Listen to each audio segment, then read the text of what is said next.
Hello, good morning, everyone. Good morning. Let me introduce myself. My name is Rodrigo Pacheco Angélico. I'm a lawyer and I participate and I've been working with Trilogy for a very long time, almost 40 years now, right, Pérsio? Yes. Most of Before you were born. Before you were, yes, before I was born. And today's lecture, what we are going to talk about today is the pathology of laws. And we want to point out something before we start our class today, our lecture today, is that initially, the theme of our lecture was the psychopathology of laws. But we changed that to pathology of laws. Why did we change that? Because we consider very important two aspects when we are talking about this subject. The first aspect is the psychological aspect, and the second aspect is the social aspect, the society, let's say the social structure, the establishment, the system of laws. So these two elements are very important when we are talking about this, let's say, the subject, the pathology of laws. I think we can see. Okay. I hope that you're all seeing what I am seeing. Our first slide today is, we are going to start with a question. What is the fundamental role of the laws in a society? What is, let's say, the purpose, the meaning of the laws in a society? Have you ever thought about this? So why do we have laws? So, reading this slide, we can see that nearly 2,400 years ago, the Greek philosopher Plato and Aristotle explored political philosophy. And Aristotle concluded that it is evident that the form of government is best in which every man, whoever he is, can act best and live happily. Of course, that when we are talking about the pathology of laws and the things that we are going to talk about today, these things are analyzed under the perspective of the science of analytical trilogy.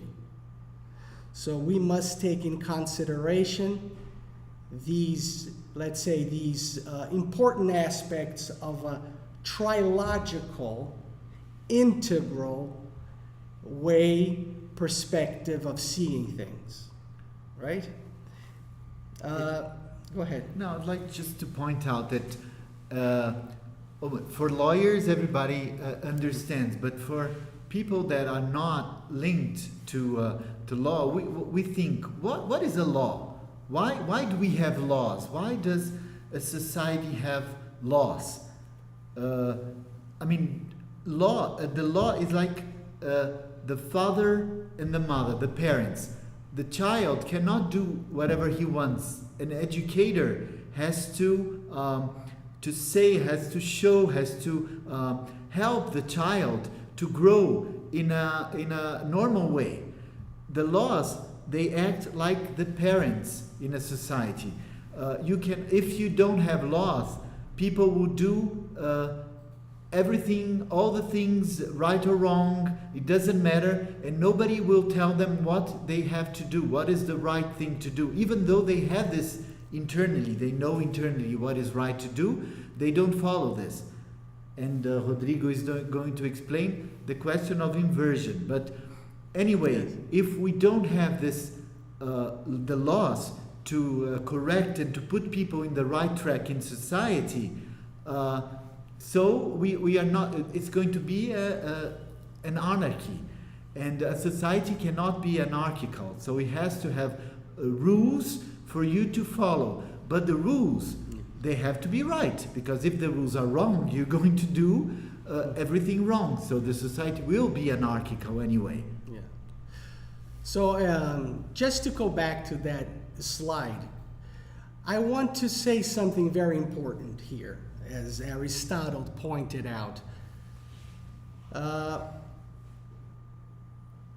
In the end of the sentence here, it is evident that the form of government is best in which every man, whoever he is, can act best and live happily.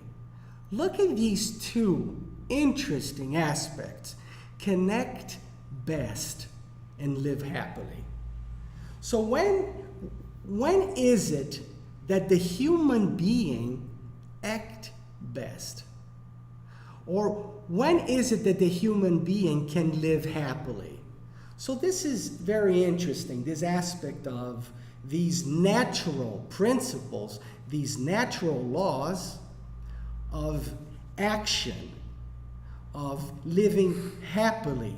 How is it that the society can be organized to allow human beings to act best, not in their own interest? Of course, it's not a selfish interest, but act best according to society, right?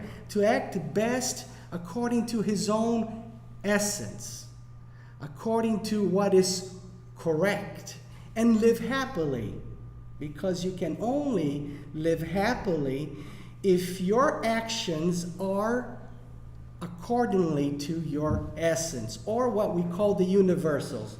So I was thinking we must point out something to move on, and is to talk a little about universals. So let's move on to the next slide. This is one text of Dr. Keppe's book. And as you can see, Adoration of the Golden City, Golden Calf by Andrea De Leone. Okay? So this is the image. So what does it say here, Pérsio? Can you read it for us? The true function of each human being is to reconcile himself to truth in order to fulfill all of his aspirations in life. Aspirations which do not lie in the future or in any locale, but around us and within us. So what is this link, of course, that Dr. Keppe is talking about here, to what is to act best, to what Aristotle said? So we have to reconcile, the human being has to reconcile himself to truth. If this aspect of, if the law, if when we are passing out a law, when we are, let's say the legislative system is, when the legislative system, the congressmen, when you're thinking how to write down a law, when you're going to pass out a law, something that the legislator must take in consideration is that this law has to help the man to reconcile himself to the truth, has to reconcile himself to his interior, to his inner self. And okay, so let's go on to the next, our next slide. And so, again, the laws, when we are talking about laws, or the most important part of the laws, the constitutional laws, we are also talking about the universal laws. So the law must look to a principle. The law must refer to something that is common to all of us, a principle that is common to all of us. The laws must have a link to something that is above itself, let's say above the law, the written law. So what are these principles? So we refer to these principles as universals. So the universals would be the source of the written law, the very beginning of everything. So this is where we start, the principle, the universals. So what is the universal? The universal are divine concepts within the human mind. So we see here on our slide, the first idea is that the universals are divine concepts within the human mind. So every human being, when he is born, these concepts are within him. So the second principle that follows this first principle is, do you want to say, Pérsio? It's unum aptum in esse pluribus. And also unum in multis. Unum in multis. It's one in many. One able to be in many. So the thing is here, right, is one in many. So one principle everywhere, in everyone. No matter where you go, no matter which country, what culture, these universals are common to everyone. They are let's say they are embedded in human existence, in the human psyche, in the human mind and soul. They are part of what is to be human being. And there's a theological background in this, right, Pérsio? Yes, because it's we were born. It's like this, since Socrates said that we were born with this knowledge inside of us. But if we use it or if we don't, it's a different thing. The question is that we have it. Unfortunately, like Sergio is saying here, that the laws were created in order to treat people like a herd. The thing is that the laws, they should be according to this universal concepts. So the laws, they should follow the universal concepts. And like Rodrigo said, the laws should be the same in every country, because every human being is the same. It doesn't matter if he's African, if he's Brazilian, if he's American. And why the laws are different? Why the laws in America are different from the laws in Brazil, different from the laws in... if they are universal, if everybody should follow the same concept everywhere. But today, it's not like this. Every country has different laws, and of course, and they were not created to the benefit of everybody. They're created to the benefit of few. Sometimes to the benefit of people in a certain country. Sometimes people that have money. Sometimes, so it is. It's not universal. It is particular. It is divided today. So these universals should inspire all of the constitutions or the principal laws of a country to allow the human being to, let's say, to follow his own essence, to be according to his own essence. So when we talk about universals, of course we talk about love. What else? What else can you say it is universal? That is equal, common to everyone. So we have many of these principles in the French Revolution, for example, in American Constitution.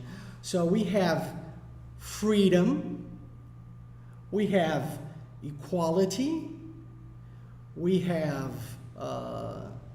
what are the main principles also? Happiness. In the American Constitution, one of the principles is happiness, fraternity. So all of the, and there are other principles that we can think of. There are universal. The truth, justice, all of these principles are coming from the universals. That everyone, we all have these principles, right?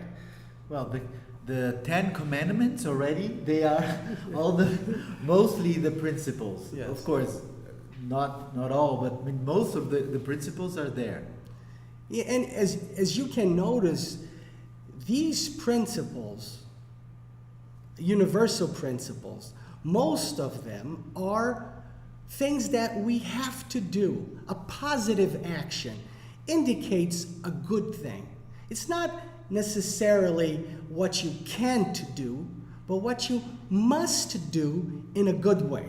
So freedom, equality, love, the truth. This is how every human being, society, and all attitudes and actions and laws should think to that specific aim, which is making the world and every human being in all social economic activities be good to man, to his essence.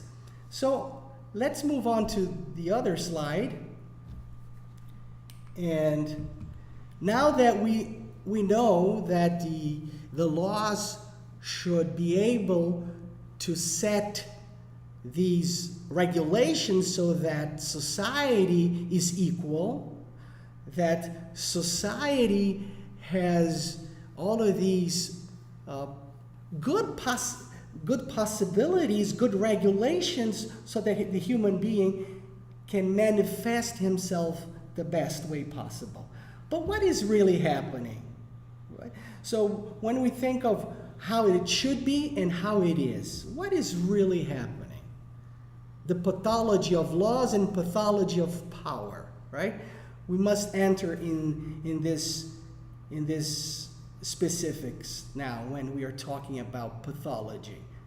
Now we have these beautiful laws, the beautiful principle of the universals, but what is really happening? So, I have brought an example here. I don't know if you are aware, if you know this writer, George Orwell. And he wrote a book, and it's The Animal Farm. In Portuguese, what is the name of this book, Pérsio? It's... Do you know? No, I don't remember. Alguma coisa de fazenda, animais? I don't remember. Se alguém lembrar, if somebody remembers, please help us to remember in Portuguese. George Orwell. A Revolução dos Bichos. Revolução dos Bichos. Yeah, okay. That's the name. So this is what is happening. I don't know if you saw the movie. There is a movie, Animal Farm, and also this other book, 1984, right? So, can you read it for us, Pérsio? Yeah. In Animal Farm, George Orwell wrote, "All animals are equal, but some animals are more equal than others." Well, I think that this explains very well what is happening, right?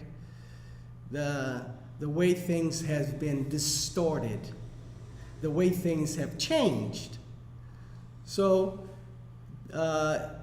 this Animal Farm, so what happens is, let's say some very smart individuals in power have selected some regulations, some rules to protect them. So they are, let's say, more equal than others. That sounds absolutely amazing to see that this is really happening. It's not only in this book.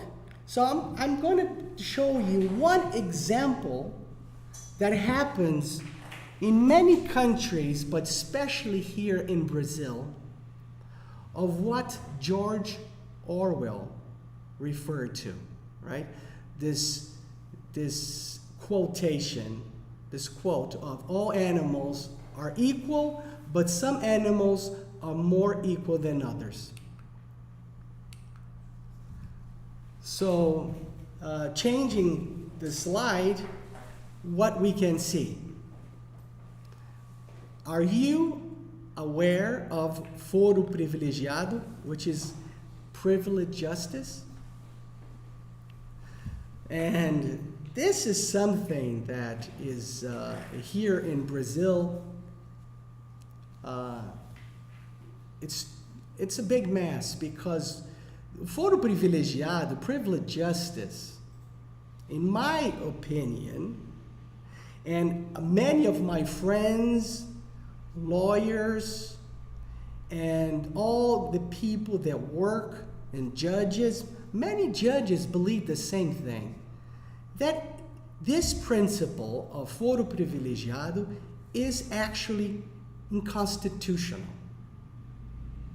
Because in the 5th article of our Constitution, it says that there should be no special courts, no special justices. But now here we have around more than 20,000 people with privileged justice. So in some aspects, this is just the same thing as George Orwell was referring to in The Animal Farm. Right? So we have the judges, we have the congressmen, politicians, they have foro privilegiado. And this is, I mean, this is incredible, but what is even more incredible is the number of laws that we have in Brazil, right? It's like, well, how many millions of millions. If you take all of the laws, everything, everywhere, I think we have more than 3 million. How can anybody, a judge or a lawyer, know all the laws? Especially the citizen, right? Yeah, the citizen you don't even mention. If you work in the area, you don't know. Imagine the you know, and it's, if I said we were talking that there are the universals, some principles that should be followed, and these principles were divided into millions of other laws that. Yes. Why? I mean, if those are the principles, the main principles, why don't we follow that? And we have to follow, you know, if it is and that and change everything and nobody knows what it is and the question is why? Why is it that the legislators and the people who write down the Constitution, the congressmen, the people, they allow this? And why does this really happens? What happens that this situation occurs? So, and this is where we have to, this is where the work of the science of analytical trilogy, the work of Norberto Keppe, this is where we try to understand the process, the psychological process that makes this world a big mess, a big confusion. And let's talk about this slide here, which is one of the most important discoveries of Dr. Keppe's, is the inversion.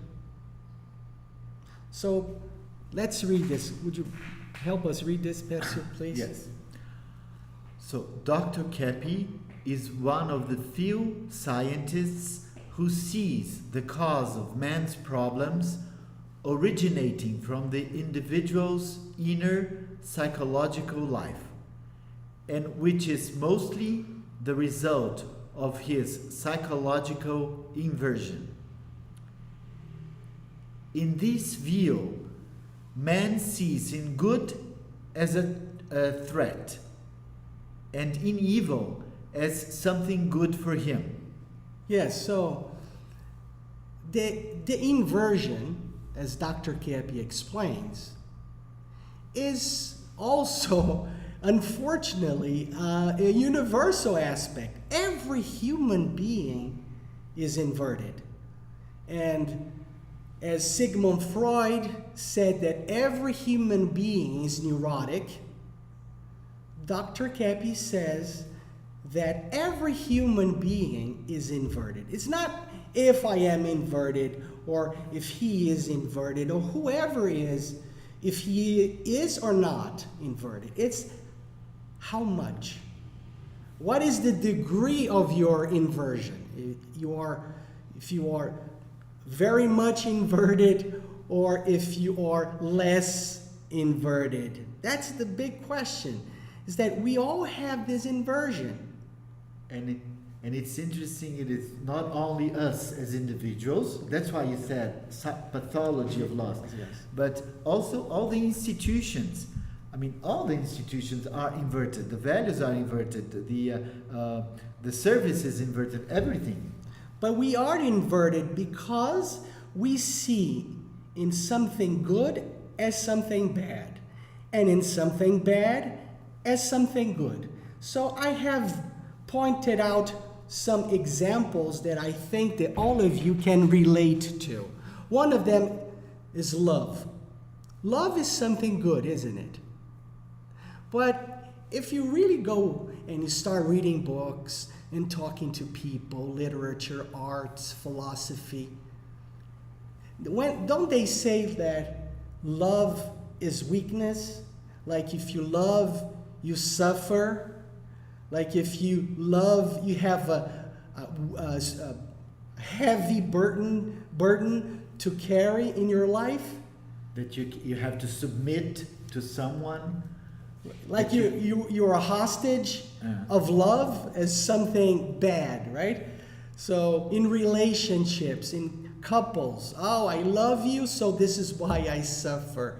So better not to love, because if I love, I'm a hostage. So this is one example of inversion, right? So all of you can see that. Another example of inversion is this, what I have brought up here, is the work as the origin of stress. So people say, I am sick, I am sad, I am stressed because of work.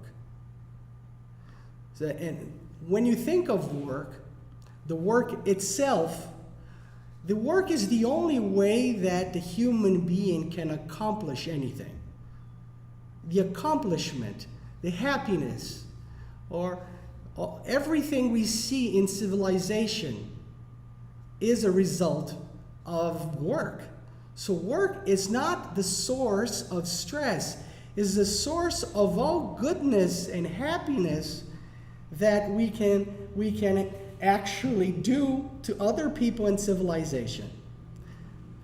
And then I have written here the labor laws. If you have, imagine Pérsio, if you have an inversion, if you think that work is the root cause of stress, if you think that the work is the main cause of the problems that are happening, so how are you going to what is your approach in writing laws? Is to do what? The law will manifest what kind of inversion? They will see work as what? As a burden, as a difficulty, as something that instead of helping me, causing me damage. Yeah. So if I have to work, I'm being stressed. I will die earlier. I will. Yes. So retirement is like everybody's working to retire. Like, what is the goal in your life? To retire. And when we notice that once you retire, we can see that you start to get sick, right? You fall sick. You no longer participate in society. You're put aside in society. Like you're no good anymore for society. So you think you're going to enjoy life with your retirement. But this enjoyment dies very soon. So this is a big inversion. So a lot of our aspects in law, when you think about laws, reflect this wrong inverted philosophy. So you have this battle between employee and employer. So one is the cause of the stress, and the other is the victim. So if you are a lawyer, if you work with, let's say, labor laws, many of these laws and the application and interpretation of these laws take in consideration this inverted idea that work is a problem. The work is the cause of the problem. And that's why the person tries to sue the person that is giving you work. Yes. Because the employer thinks, oh, work is terrible and he is giving me work. Yes. Let me sue him because he's giving me work. He shouldn't giving me work. Yes. Be giving me work. Yes. He's harming me. It's like it's mal necessário, né? Como se o trabalho fosse mal necessário, né? A necessary evil. So we are working with something bad. It's not that something good. That work is the way out. The work is the way to prosperity, to happiness, to self-accomplishment, to the truth. And Dr. Keppe explains in many of his books the importance of the good action. Ação no bem, né? So work, actually, when you're working, you're doing something that is necessary and good to somebody else. But it's interesting that this inversion is the same as for the employer and for the employee. Yes. Both have because this is an inversion of society. In general. Everyone thinks that. And so the whole thing, the whole society is in the same path. So if we don't change this, even the labor laws are not going to change because this is what everybody thinks. Yes. And in my other slide, I have given another example. No, I'm sorry, the same slide. The inverted ideas. Is this inversion that money, the capital, is more important than work itself? That the work should be a result of money, not the other way around. You see the inversion? Capital is a result of work. So work is the main important thing, not capital. But nowadays it's totally different. Nowadays it's about money. And it's very clear. The more society develops, technology, means of technology or companies, industry, factories.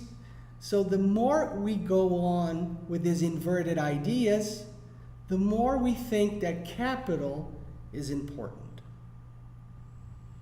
to do anything. But this wasn't like this maybe 50 years ago, right, Pérsio? No, that was even in America. Yeah. That was the American dream. What was the American dream? I was giving in my class this morning and talking about exactly this American dream. And the American dream was to a land of opportunities where people could work and get, get the results of his work in a fair amount. Yeah. That it's something fair, that they could work, and the more they work, the more they will get. But then, up to a certain amount, not to exploit everybody, but to use his work as a source of his happiness, of his well-being, of his. But even this today, it doesn't ignore, the American dream has Yes. long So finished. this So- very small group of 1% of very smart people have organized society through the laws so that prosperity is only for them. Because it's very difficult to open up a small business nowadays and you think that you're going to prosper, right? Like maybe 50, 60 years ago, if you opened up a bakery, padaria, as long as you had a serious and hardworking attitude, you could eventually, at the end, have the results of your work. I mean, have a good, decent, and prosperous life. Nowadays, it's very, very complicated the way things have been organized. Because money is important. So if you want to have a good government, you have to have money. What do? A lot of taxes, Yes. because you need money to for the government. In the past, people could come and work, and they knew that if they worked hard, they would prosper. They would have a good life. But today, they can work hard, and that there are taxes, there are this and this and that, and it's impossible in the end to prosper. And also there is this philosophy that what is important is money.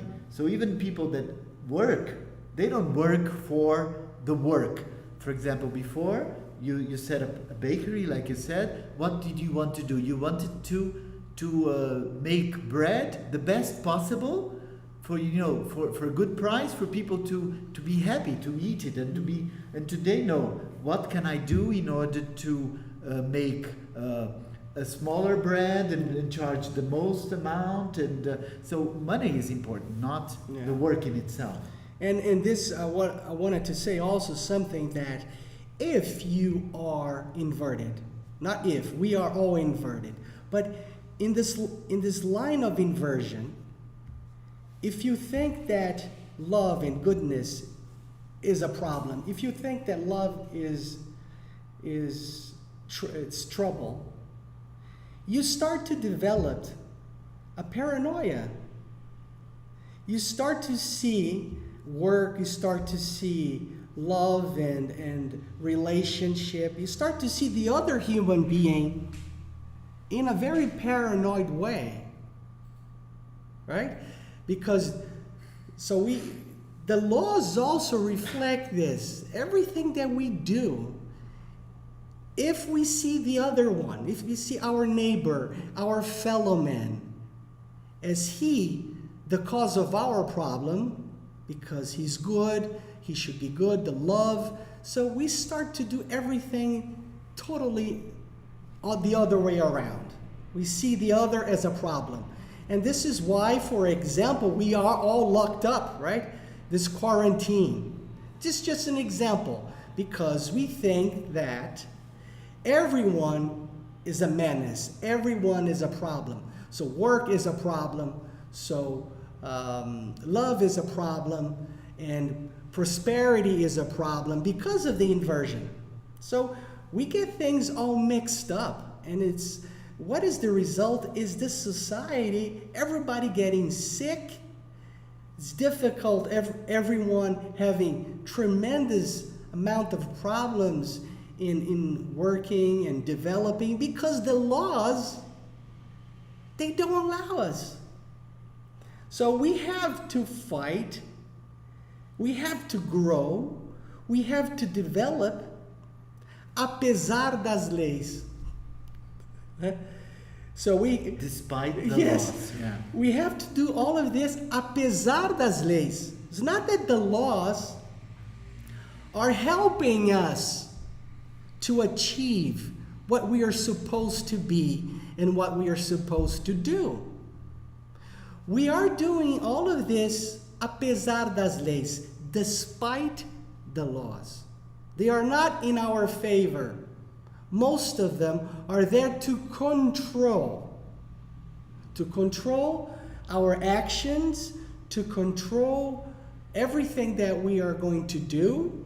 Why? Because they think that the human being is a problem.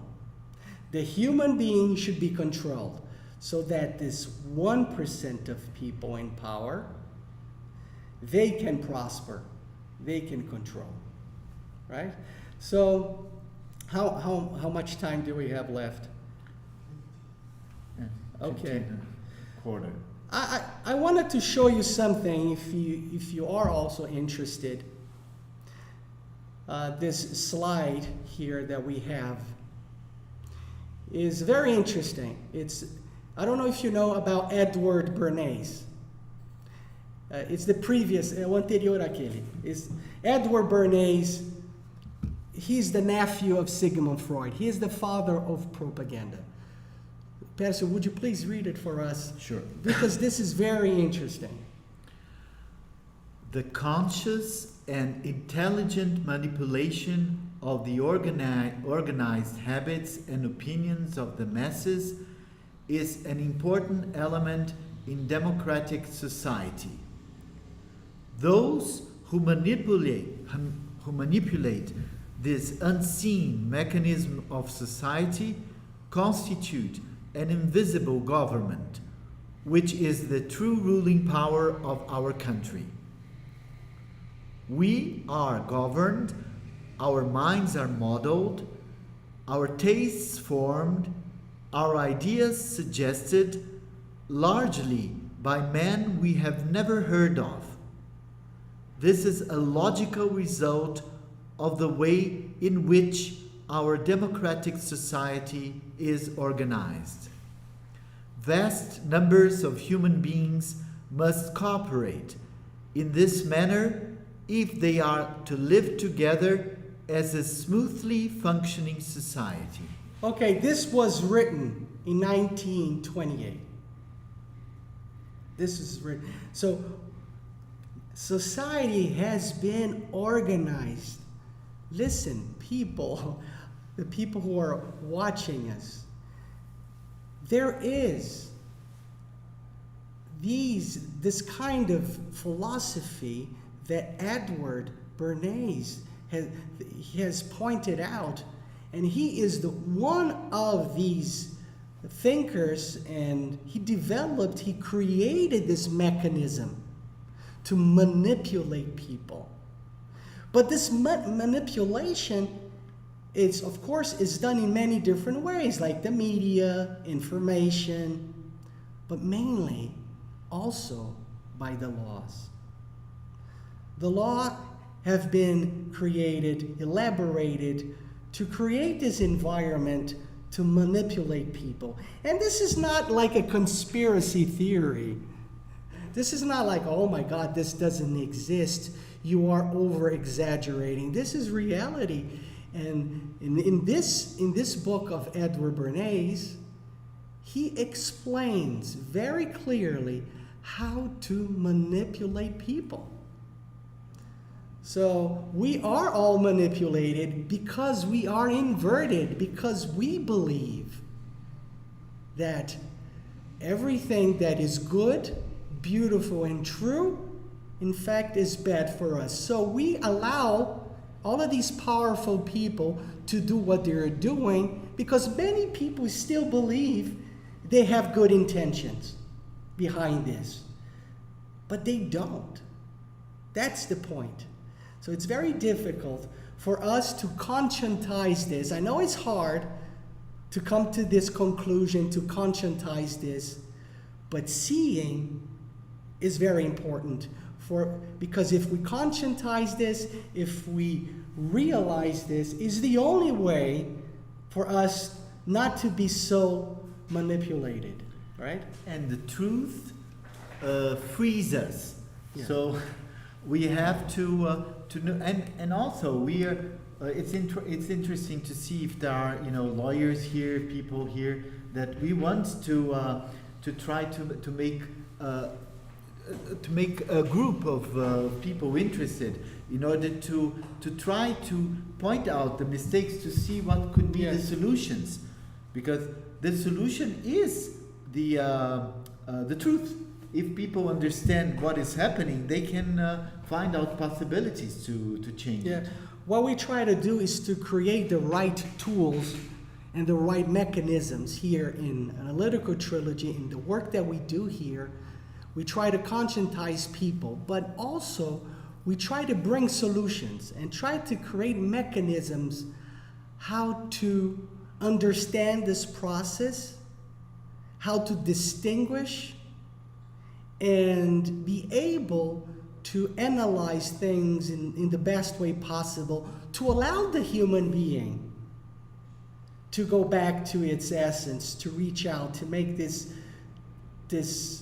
like Dr. Keppe say, to reconcile with our Creator, to reconcile with ourselves, so that we can live a happy life, a healthy life. And so we didn't have to go through all of this chaos, right, that we are living. We don't have to. But we have very intelligent people. Of course, we have many people who are willing to change society. But in order to do that, we must conscientize this inversion that we have. If we are able to do that, the rest will be just a good consequence. We'll be able to start to write down laws, pass out laws, in a way that will benefit the entire world. And just Marcos Vinicius is saying here, it will take, let's wait the laws changing. No, we have to change the laws now. If we want society to evolve, the basis are the laws, and we have to change them. And we have to do something about it. And it has to come from people that are more conscious to the other ones. Because if we don't make a correct legal system, then people will they will never change. But if they are forced to do what is right, then they will change. One of the questions here, Marco Vinicius said, how to correct. There are a lot of people, of course, asking questions, so it's very difficult to, maybe we can answer those questions later on, but how to correct society? With laws? Okay, this is a very good question. In my opinion, I think as a lawyer, working with the system of laws, the only way really to change society and also society to help people change is with a correct, disinverted legal system. If we have the right laws, not only to forbid, not only to punish, but if we have the right laws to show, to guide civilization, to guide humanity, to guide its people towards prosperity, happiness, and health, and to reconcile society with God and ourselves, this is going to help humanity, because the influence society, the influence it has over its people, it's tremendous. So in one hand, we have to help the human being individually to conscientize our own problems. But if we have a strong society with correct laws, with a correct legal system, this, in my opinion, this is the fastest, let's say, the best way to change society, to have a good structure of laws. This is my opinion. No, but it's your opinion as a lawyer, for sure. But Dr. Keppe already wrote the book, Liberation of the People, that we have, if we want to change society, we have to start from the laws. We have to make correct laws and fair laws for people to follow. And because, as he said, if we are doing something wrong, until we start doing what is right, we will never know that it was wrong. For example, I make something wrong every day, and then someone comes and says, you could do this in another way. And I said, no, come on, I've been doing this for 10 years. Now you come here, you're new, and you say that I can do it in a better way. How is it possible? But, I mean, if you don't start, you will never know. If you start, then you will see, oh, really, this is better. Or you will think, no, my way was better. But for you to be able to know if yours is right or not, you have to do. You have to put in practice. And the laws is the same. If the law forces you to do what is right, even if you think that what you were doing was good, when you do the right one, then you will see this is better. And this is a hard task, and this is not easy.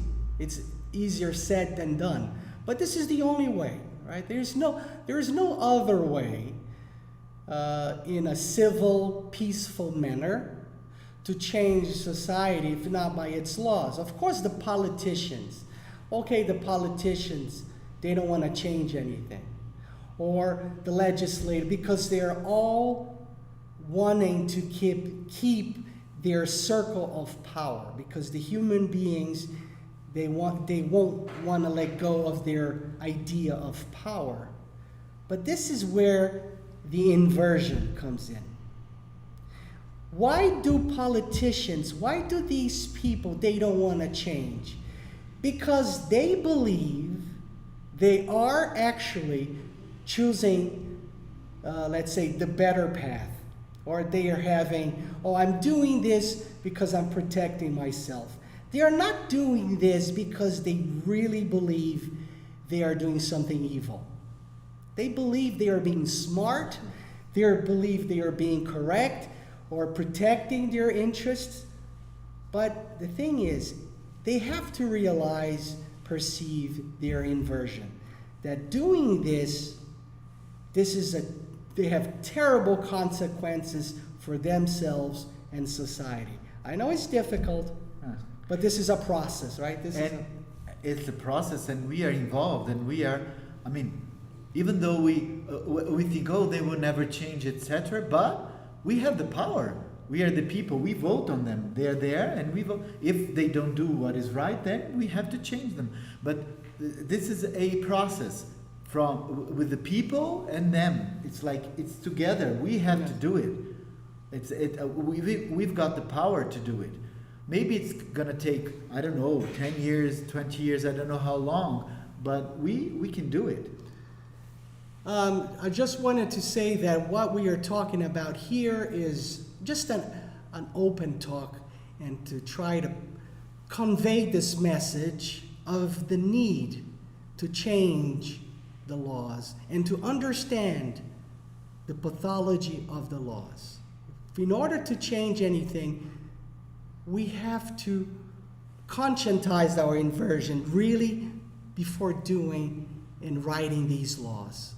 But and we have here other courses that are much more detailed, right, Pérsio? We are beginning a course, the Pathology of Laws, here in the college, na Fatri. Very soon, we are starting a course to go deep and analyze in depth all of these aspects of the pathology of laws and how to deal with the situation and how to promote these principles and how to apply them in cases, to be something practical. So this is what I wanted to say before ending up today. Anything else? We're running out of time. So thank you so much. And also for those that are lawyers, we are also giving a course in English of, for you to communicate in English in a legal context. Okay? Know the differences between the Brazilian legal system and the American, British legal system. how can you understand a little bit more about laws in different contexts? So if you have further question, please contact us. We'll be very Happy to help you and to let's say clarify all of your questions and doubts. We have many people are asking questions. We are going to get back to you answering all of these questions. Okay? Thank you. Thank you.